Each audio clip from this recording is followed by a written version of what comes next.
আনন্দ করে গজে এলি শস্য শ্যামলা বসুন্ধরার বার্তা নিয়ে। কি অপরাধে দোলায় গেলি মড়কের আশঙ্কা দিয়ে? এমনিতেই আমরা মরেই আছি ভেদভাবের অপপ্রচারে।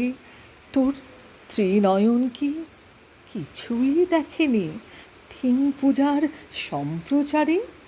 সাবেকি পূজায় বাজেট কম, তবুও আচার অর্চনায় কমতি ছিল না? নাকি বৈদিক মন্ত্রের ভুল উচ্চারণে তোর মন শান্তি পেল না? বৃদ্ধাশ্রমের অনাহত আরতিতে তুই কি বর দিলি? শত অঞ্জলির আহ্বানেও তুই কেন মা নীরব রইলি?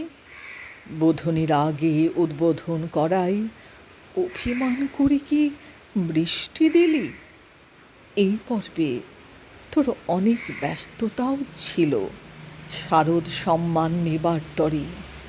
জগদ্ধাত্রী রূপে পরের পর্বে সংস্কার করে যাস মনে করে। মৃন্ময়ী থেকে আই চিন্ময়ী রূপে, তোকে পাবো জপে তপে। যাও নীলকণ্ঠ, খবর দাও তারে, ওমা আজই ফিরিবে তার ঘরে। দশমীর পূজা শেষে মা যাবে কৈলাসে।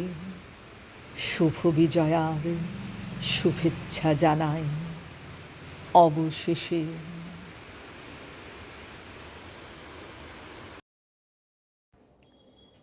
কলমে ডক্টর তাপস কুমার দে, কবিতা পাঠে ডক্টর তৃপ্তি কুণ্ডু রয়।